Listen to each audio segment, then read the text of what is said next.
October, as the plans turned into reality. Confidence is up.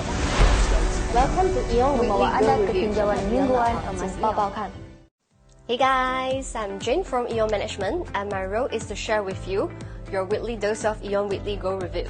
The price of gold fell about 0.7% last week from 1,897 to around 1,883 an ounce.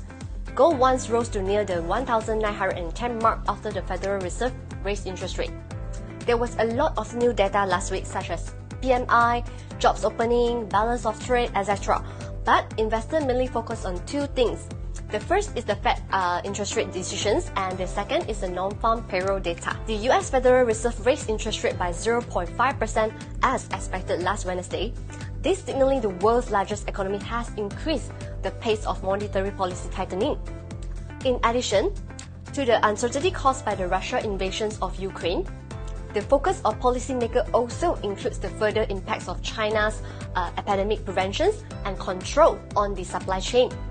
Traders' expectations for a 0.75% rate hike in June fell back after the policy decisions, as the Fed Chairman Jerome Powell's apparent reluctance to raise interest rate more significantly in the near term appeared to have deliberately downplayed the ideas of such a large rate hike in the short term.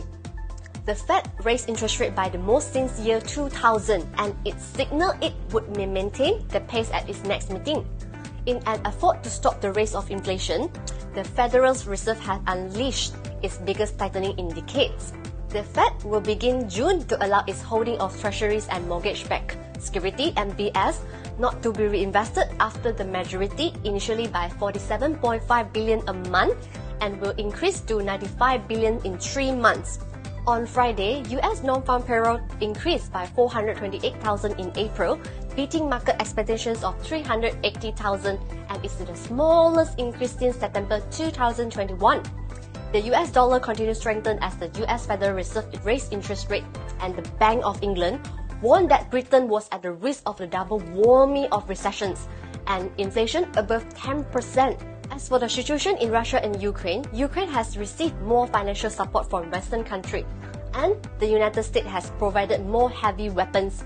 Ukraine has also moved from its original compromise to announcing that Ukraine will join NATO and restore territorial integrity. At present, Kyiv, Lviv, and other places in Ukraine has been hit by the airstrike. At this moment, Finland and Sweden signal openness to join NATO. In general, the situation in Russia and Ukraine cannot be resolved in the short term, and the war will last for a longer time. So sad, right? So in conclusion, of last week's news data, the PMI was not good as expected. Job vacancies are still high and the trade balance is hugely negative. But employment data boosted the overall US data, albeit at a slower pace. As for the Fed, the next rate hike is expected to remain at 0.5% instead of 0.75%. This week, investors should focus on inflation data, gross domestic product (GDP), producer price index, and consumer confidence index. In addition, it should be noted that the situation in Russia and Ukraine may bring gold support. Well, that's it from me. Thank you for watching. My name is Jane, and I shall see you again soon. Stay home, stay safe, and buy more gold. Think of gold, think of EION. Bye!